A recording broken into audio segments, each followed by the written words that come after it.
what's the worst that could happen? You ever heard someone say that to you? Well, what's the worst that could happen? You'll be all right. And actually, most of the time, they're probably right. It's perhaps good to take a relaxed attitude to living. Have some fun. Hell, and if it does turn out later that actually what you're doing is maybe bad, well, then you stop. You try something else. Maybe you have to take some little bit of action to redress the harm that you did. But what the hell? Don't let worry stop you doing things. What's the worst that can happen? Get on with life. Fine. But what if the stakes were really high? What if they were about as high as stakes can get? What if the stakes were the planet? The planet we live on. We've only got one planet and we're all stuck with it. And if we ruin this planet, well, we're up that creek without the paddle, aren't we?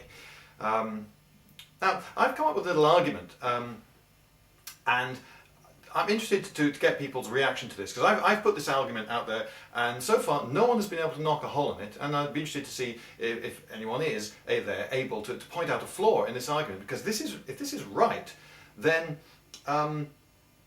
you don't need facts and figures to make up your mind of whether the world is in fact heading for disaster or not, because, well, let me just present the argument and perhaps you'll see my point. Now, as we all know, we depend on the land beneath our feet for our existence. It's agriculture relies on it. It's what we plant our crops in. It's what animals graze off. It's what keeps our houses solid. We need the land, and the Earth, as we all know, has these great land masses made out of tectonic plates, and some of these are above the ocean, and that's where we're living. But of course, it doesn't take a genius to know that if you rub away the land that you're living on, well, you're up that creek again, aren't you?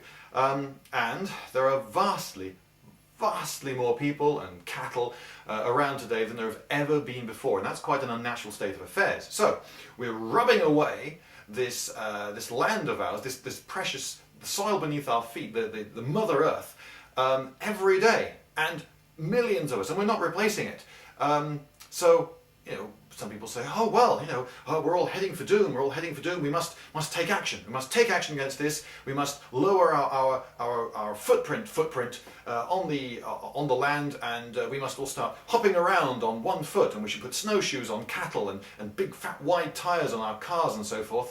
And that way, maybe, just maybe, we'll save the Earth. And other people are saying, oh come on, don't be ridiculous. The Earth's big. There's lots of land. We can go around scuffing around it for ages. Come on, let's have a game of football, or rugby, get covered in a load of mud, which will then wash off in the showers, and then it'll all go into the sea, and the land will get even thinner. But what's the worst that can happen?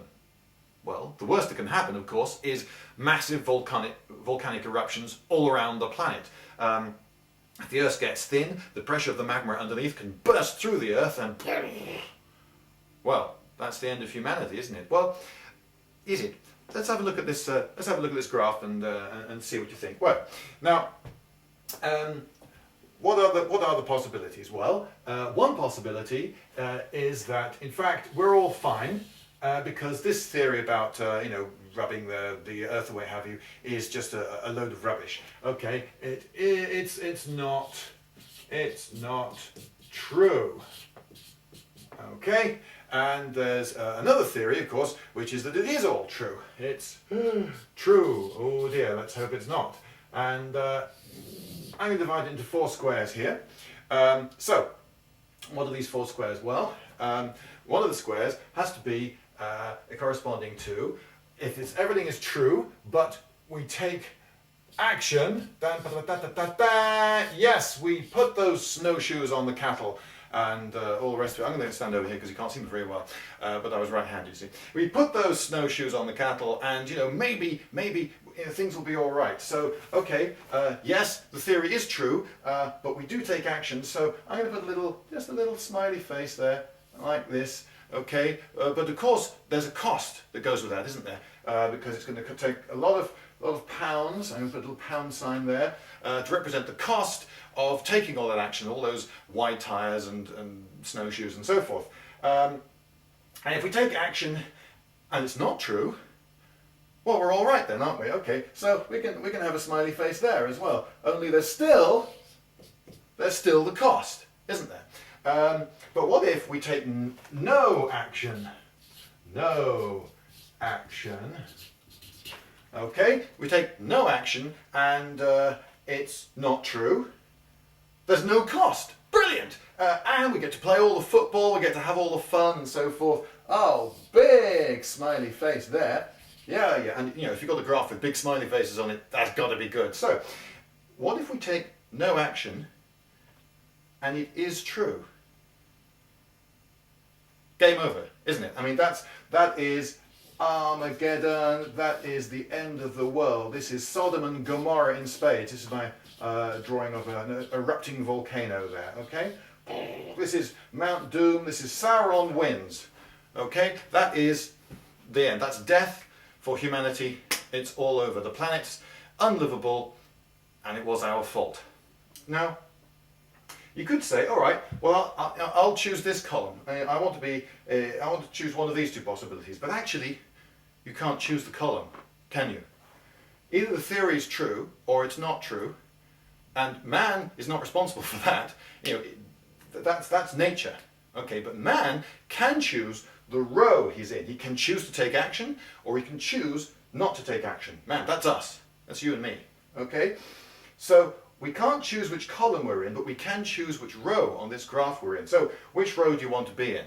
Okay, well, this one's got two smiley faces on it, but it's also got the cost, but yeah, we're rich and we get to live. This one's got a bigger smiley face on it, but it's also got an absolutely gargantuan volcano erupting and killing everybody. Do you really want to be in this row? And that really is the gist of my argument. You see, you can choose a row, and I'm suggesting we choose this row, because if we're in this row, we win whatever happens. If we're in this row, what's the worst that can happen? Well, that is.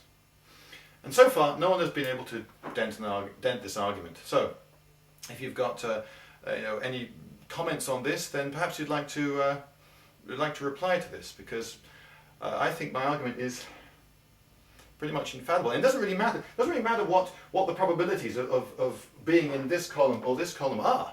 You don't need to know, oh, it's 85% likely to be true or untrue, what have you. You just need to look at the two rows and pick your row.